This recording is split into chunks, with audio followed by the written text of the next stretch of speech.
Assalamualaikum warahmatullahi wabarakatuh. Perkenalkan, nama saya Salwa Fadila Rahmilna, mahasiswa D4 Keuangan Daerah Angkatan 2022.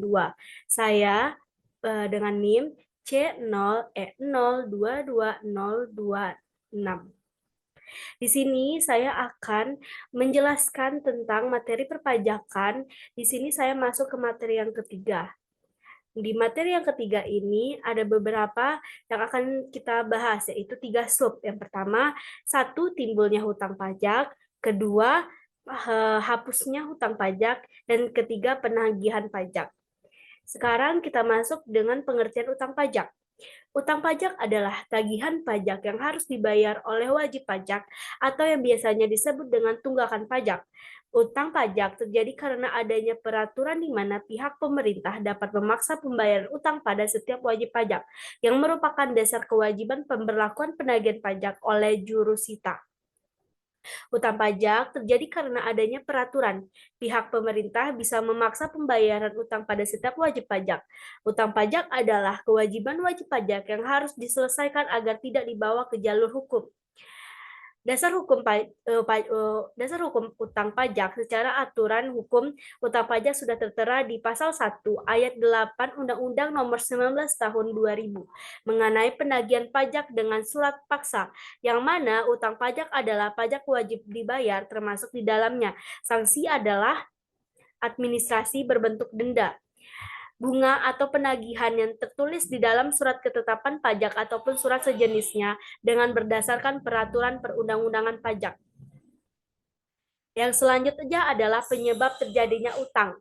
Satu, dia ada dua penyebab terjadinya utang. Yang pertama adalah kondisi material. Kondisi material biasanya terjadi karena utang bisa muncul dengan adanya perundang-undangan, di mana suatu kondisi yang memicu dengan utang seperti wajib pajak yang memperoleh undian, melakukan kegiatan ekspor, impor, dan lainnya.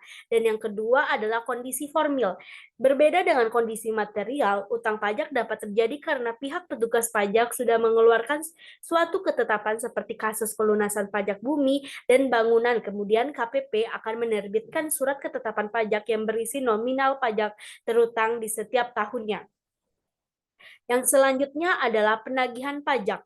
Penagihan pajak adalah serangkaian tindakan agar penanggung pajak melunasi utang pajak dan biaya penagihan pajak dengan menegur atau memperingati, melaksanakan penagihan seketika dan sekaligus memberitahukan surat paksa, mengusulkan pencegahan, melaksanakan penyitaan, melaksanakan penyedaraan, penjual barang yang telah disita. Secara umum, penagihan pajak didefinisikan sebagai sebuah proses tindakan yang dilakukan oleh penanggung wajib pajak atau wajib pajaknya langsung dalam melunasi utang pajaknya beserta biaya penagihannya. Penagihan pajak pun memiliki landasan hukum yang telah diatur dalam Undang-Undang tahun 1997,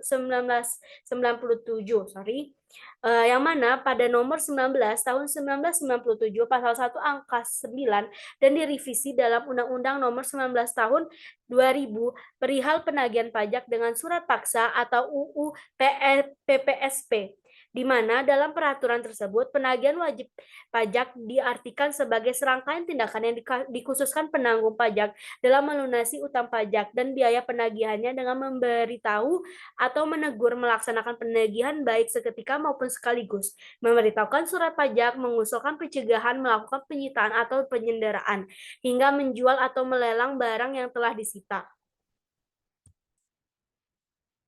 Yang selanjutnya ada tiga nih bentuk-bentuk penagihannya.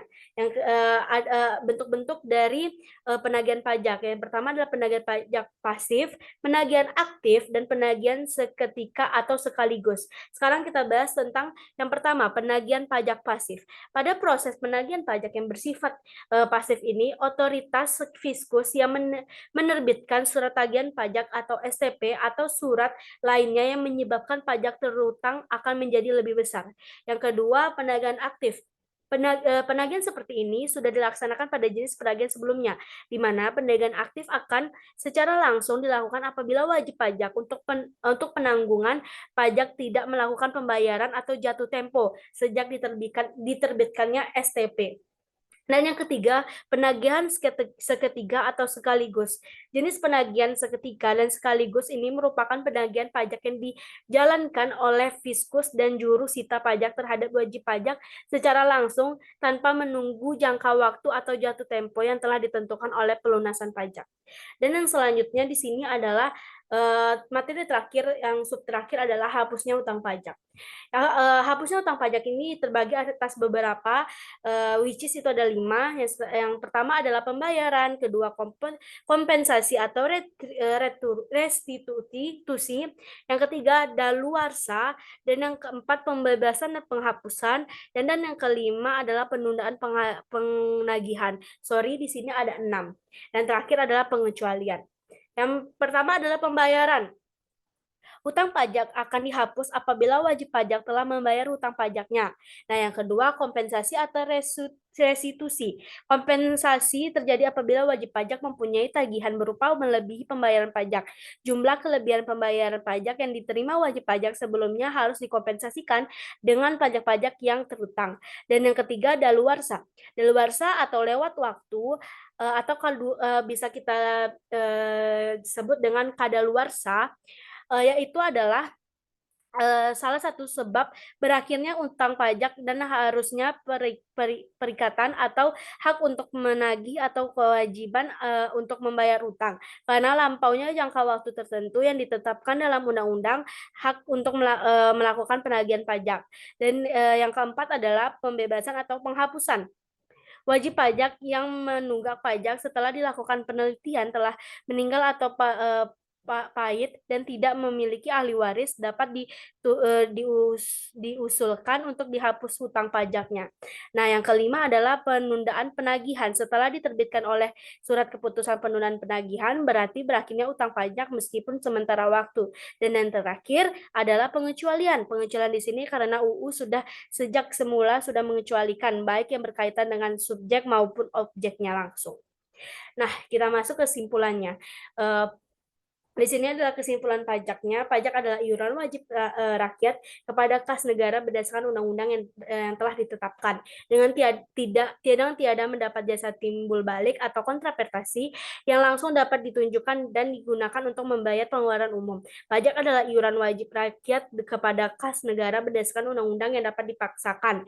Dengan tiada mendapat jasa timbal balik atau kontravertasi yang langsung dapat ditunjukkan dan yang digunakan untuk membayar pengeluaran umum. Nah, jadi untuk yang menunggak pajak itu tuh ada, tadi kan ada beberapa yang disebutkan kan. Kalau penagihan pajak itu bisa dilakukan dengan beberapa cara. Jadi di sini disarankan untuk wajib pajak untuk membayarnya tepat waktu.